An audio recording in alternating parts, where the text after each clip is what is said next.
You've been deceived into thinking that pursuit is power. The truth: you're nothing but a tool in a game. Women preserve, they control. You're just chasing scraps. You've been conditioned to believe the pursuit is power. You think you're in control, chasing, conquering, proving yourself. But the truth? You're a pawn in a game you don't even understand. Power doesn't lie in chasing, it lies in preservation. Females have understood this truth for millennia.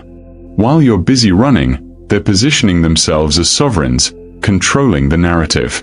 Your pursuit only serves to maintain the illusion that you have a choice in this power struggle.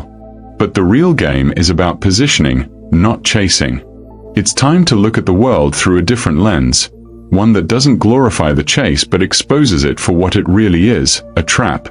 The power to shape outcomes isn't in how fast you run or how much you gain through relentless pursuit.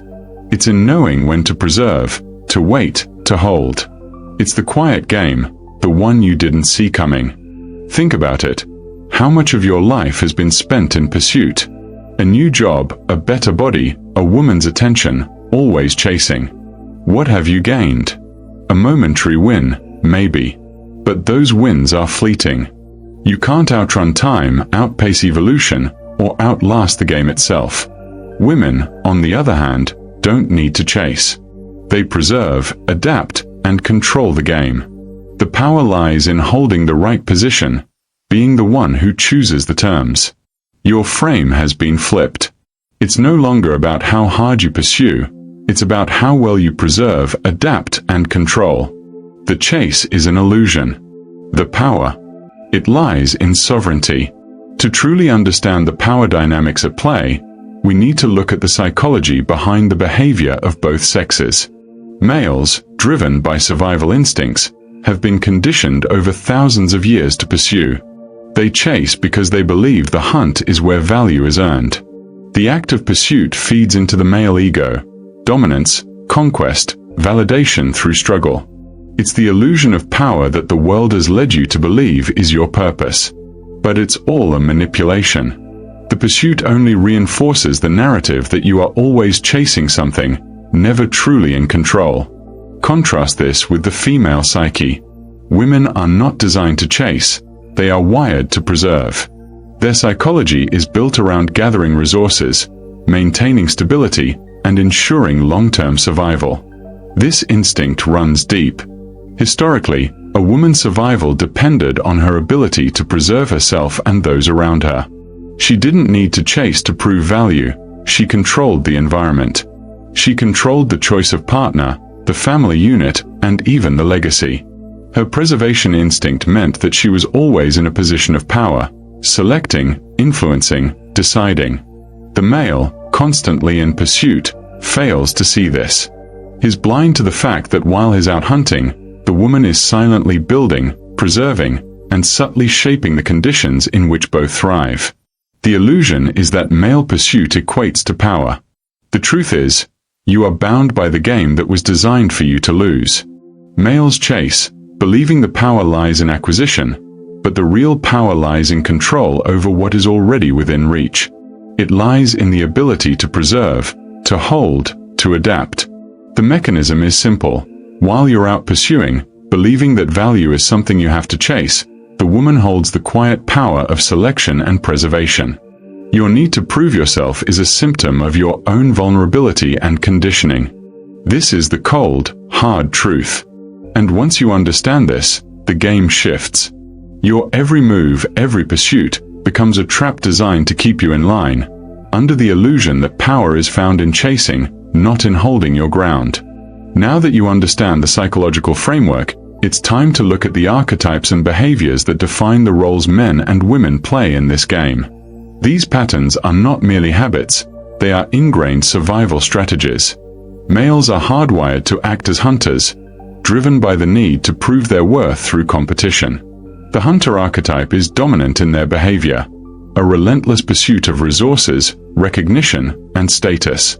The hunter is always chasing, always striving. But in this chase, the hunter is vulnerable. He exposes himself by revealing his intentions, his weaknesses, and his dependence on external validation.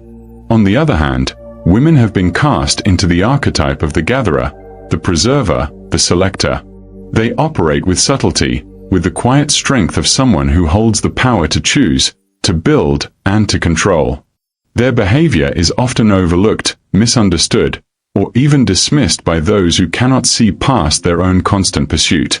Women do not need to chase. They understand that power lies in holding and in the quiet manipulation of the environment. The gatherer creates, she maintains, and she controls.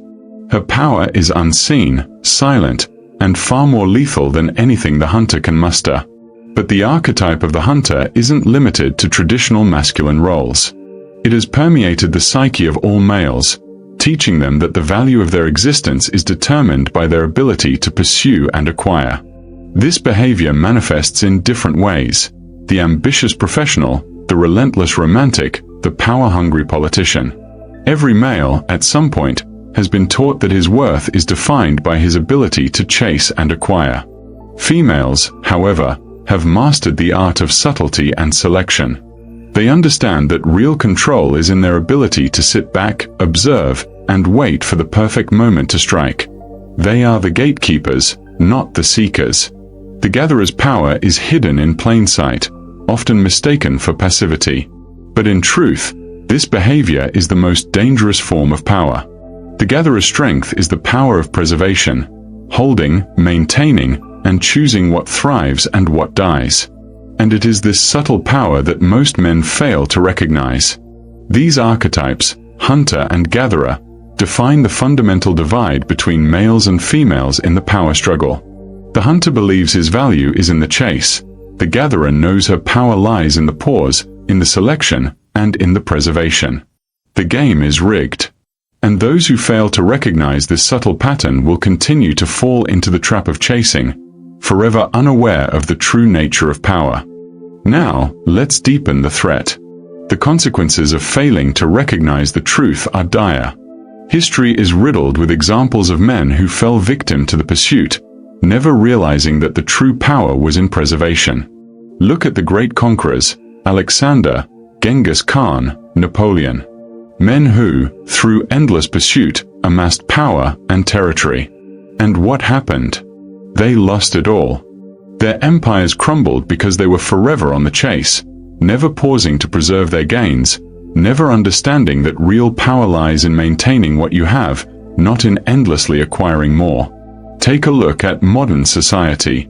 Men spend their lives chasing promotions, women, status, all in a futile effort to define themselves through acquisition. They build careers, only to be replaced by the next hungry predator who will chase just a little harder. They chase women, thinking conquest is victory, but they remain alone, desperate, unfulfilled.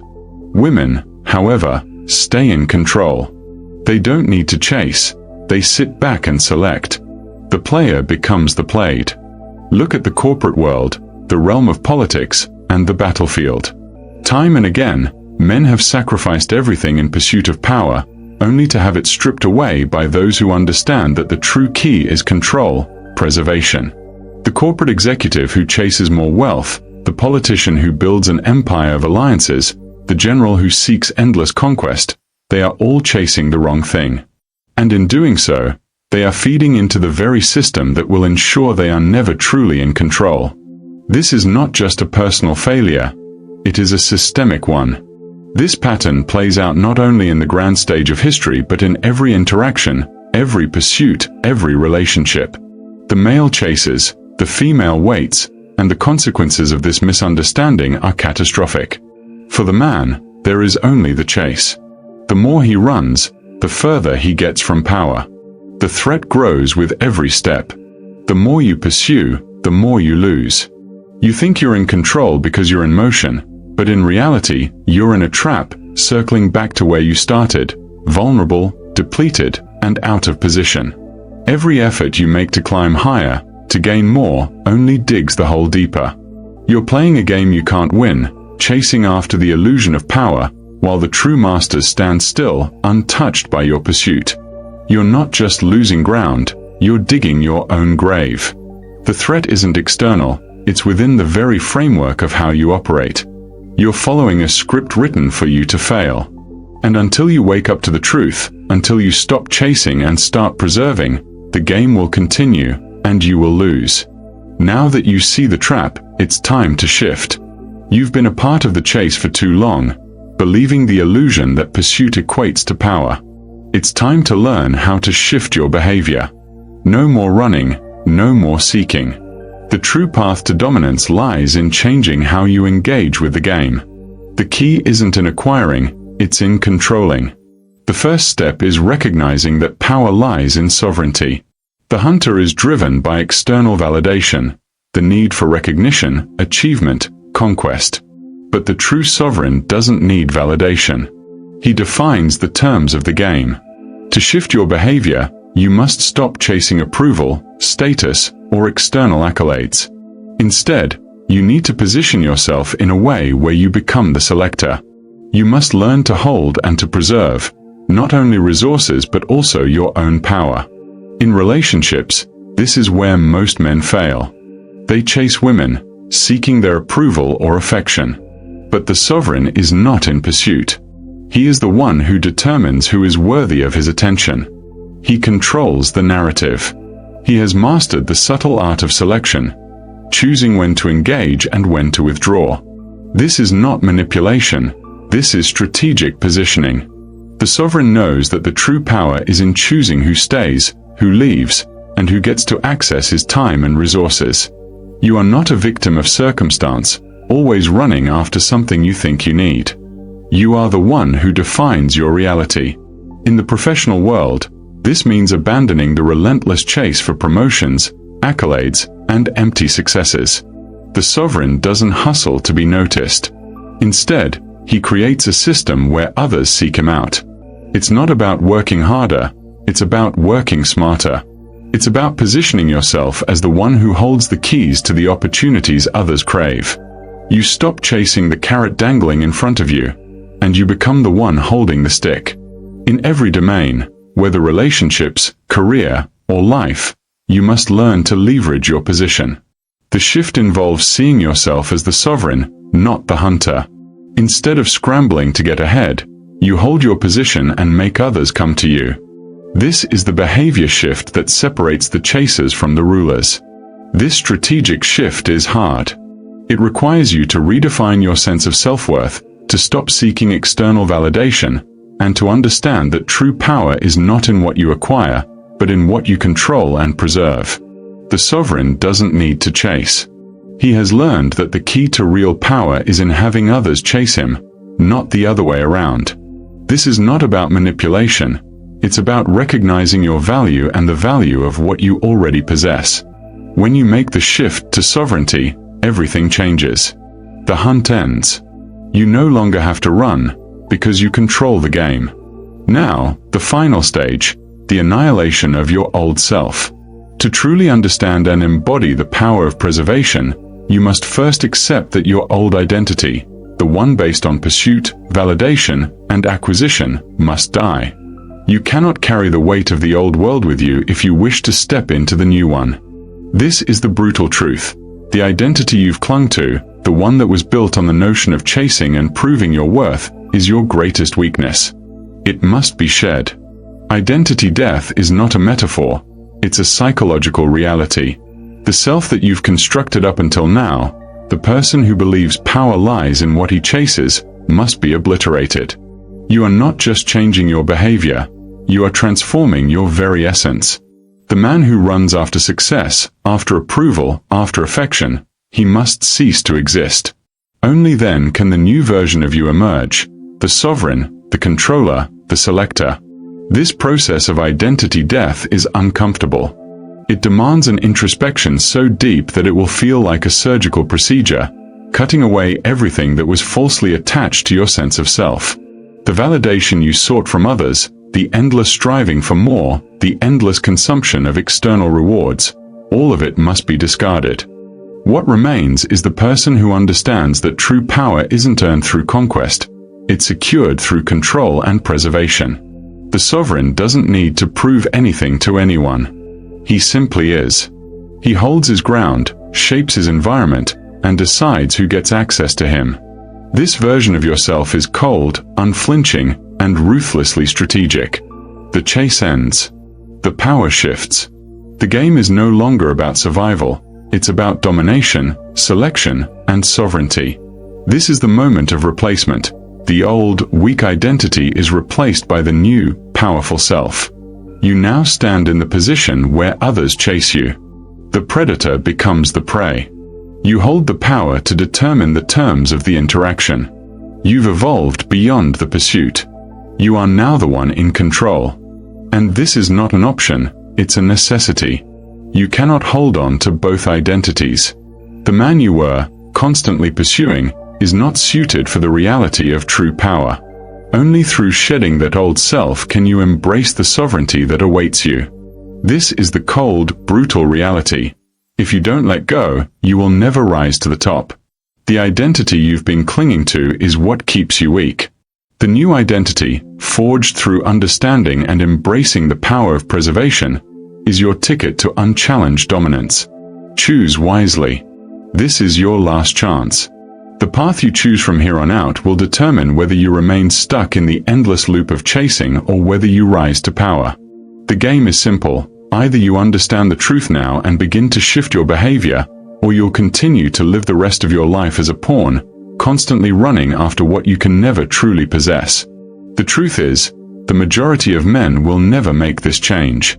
They will continue to live their lives in pursuit, believing that their efforts define their worth, never understanding that power lies in preservation. But you, if you've made it this far, are not like the majority. You understand that to truly dominate this game, you must let go of the chase and begin the process of becoming a selector, a controller, a sovereign. But be warned, this path is not for the weak. It requires you to abandon your old self, to step away from the comfort of validation, and to embrace the cold, hard reality of power. The truth will alienate you from those around you. You will no longer fit in with the crowd, the ones still running, still chasing. But that's the point. You were never meant to fit in. You were meant to rise above, to stand alone as a master of your own game. So, make your decision. If you continue down the path of the chase, the cycle will never end. You will always be looking for more, and you will never truly own anything. If you choose to evolve, to step into the world of sovereignty, you will become the one who dictates the terms. The shift is yours to make. But remember, once you see this truth, there is no going back. Do you have the courage to kill the old you and replace it with someone who is unstoppable? Someone who understands that the real power is in control, not in acquisition? The choice is in your hands. The question is, are you ready to take it?